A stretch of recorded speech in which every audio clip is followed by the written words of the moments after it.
Repo നിരക്ക് 5.5% തുടരും. ഭവന വാഹന വായ്പകളുടെ പലിശയിൽ മാറ്റമുണ്ടാകില്ല. GST പരിഷ്കാരത്തിന് ശേഷം ആദ്യമായി ചേർന്ന ധനനയ സമിതി യോഗത്തിലാണ് തീരുമാനം. RBI ഗവർണർ സഞ്ജയ് മൽഹോത്രയാണ് പുതുക്കിയ നയം പ്രഖ്യാപിച്ചത്.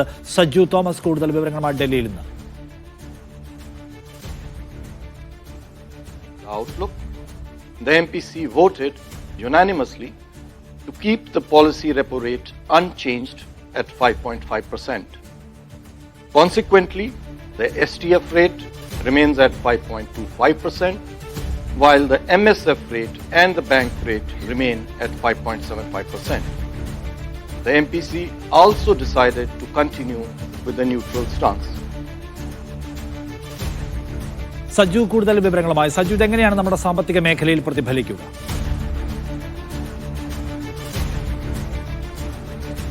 നിഷാദ്, പ്രധാനമായിട്ട് ഇപ്പോൾ റിപ്പോ നിരക്കിൽ മാറ്റമില്ലാതെ തുടരാൻ ഇപ്പോൾ RBI ഗവർണർ സഞ്ജയ് മൽഹോത്ര തീരുമാനമെടുത്തിരിക്കുന്നത്. എന്തായാലും ധനനയ കമ്മിറ്റി അതുലമായി തന്നെ ഈ തീരുമാനം ഉൾക്കൊള്ളുകയായിരുന്നു. പ്രത്യേകിച്ച് എന്തായാലും ഈ GSTയുമായിട്ടൊക്കെ ബന്ധപ്പെട്ട് വലിയ മാറ്റങ്ങൾ വരുത്തിയ സാഹചര്യത്തിൽ വലിയ രീതിയിൽ പണപ്പെരുപ്പം ഉണ്ടാവാനുള്ള സാധ്യതയില്ലെന്നാണ് മുന്നിൽ കണ്ടിരിക്കുന്നത്. അതിൽ 3.1 നിന്നും 2.6 പണപ്പെരുപ്പം താഴ്ന്നിട്ടുണ്ട്. അതുകൊണ്ട് തന്നെയാണ് ഇപ്പോൾ റിപ്പോ നിരക്ക് 5.5 തന്നെ തുടരാൻ തീരുമാനിച്ചിരിക്കുന്നത്. എന്തായാലും സ്വാഭാവികമായിട്ടും ഓഗസ്റ്റ് മാസത്തിലായിരുന്നു ഏറ്റവും ഒടുവിലായിട്ട് RBI ധനനയം പ്രഖ്യാപിച്ചത്. അപ്പോൾ 5.5 തുടരുകയായിരുന്നു. ഈ മാസം ആദ്യം, അതായത് ഫെബ്രുവരി മാസത്തിലായിരുന്നു 6.5 നിന്നും 5.5 RBI കുറച്ചത്. അതിനുശേഷം 2 തവണ RBIയുടെ ധനനയം പ്രഖ്യാപിച്ചെങ്കിലും അത് തുടരുകയായിരുന്നു. ഇപ്പോഴും തുടരാൻ തന്നെയാണ് തീരുമാനം. എന്തായാലും ഇപ്പോൾ ഭവന വാഹന വായ്പകൾ അത് ഇതുപോലെ തന്നെ തുടരാൻ തന്നെയാണ് സാധ്യത. അതിന് വർദ്ധിക്കാൻ സാധ്യതയില്ല. എന്തായാലും ഇപ്പോൾ അടുത്ത സാമ്പത്തിക വർഷം 2026